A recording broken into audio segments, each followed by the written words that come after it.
Everyone watches women's sports, and the Division I Women's National Championship game on Sunday between Iowa and South Carolina put a big exclamation point on that statement. It was the most watched basketball game, men's or women's, college or professional, since 2019. The game averaged 18.7 million viewers and peaked at 24 million viewers. It was the most watched sporting event since 2019, excluding football and the Olympics. Supporters of women in sports have always known the potential for record-breaking viewership, if only the product was given the platform on which to grow and thrive. And despite years of systemic inequity in coverage and investment, the women's game is finally getting the recognition it deserves. The NCAA recently signed a new 8-year, $920 million TV deal with ESPN to cover its 40 other championships, including the women's basketball tournament, which has seen a significant uptick in ratings and ticket sales. That new deal will pay the NCAA an average of $115 million per year starting next year, up from the current ESPN deal, which paid $45. $2 million in 2023. This was negotiated before the exponential increase in viewership during this year's Women's March Madness tournament.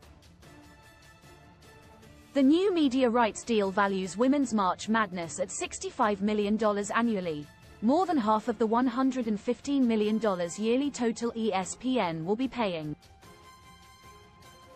Thus, the women's side of the game could become even more lucrative for conferences and schools if the NCAA starts to pay school units for wins in the women's tournament. Around $200 million is up for grabs on the men's side of March Madness this year because of a revenue distribution model set up to compensate conferences with teams in the NCAA tournament. These payments are known as units. The conferences will receive payment for each win a team in their conference has in the tournament, but only for the men's side of the game. Teams like UConn, South Carolina and Iowa, who have been dominating in recent years, won't receive any revenue distribution for their wins in Women's March Madness. South Carolina has won 3 national championships since 2017, but no revenue was distributed to the conference for the team's stellar performances.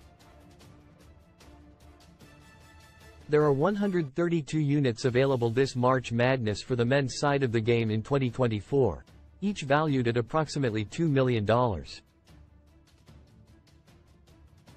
24 #NCAAWBB National Championship ended the season with a bang on ABC ESPN Basketball 18. 7M viewers, peak 24M basketball up 89% from 23,285% from 22 basketball most watched basketball game, men's or women's, college or pro, since 19 basketball most watched sporting event since 19, EXCL. Football Olympics, pic.twitter.com/0A4UEAGP, ESPN PR.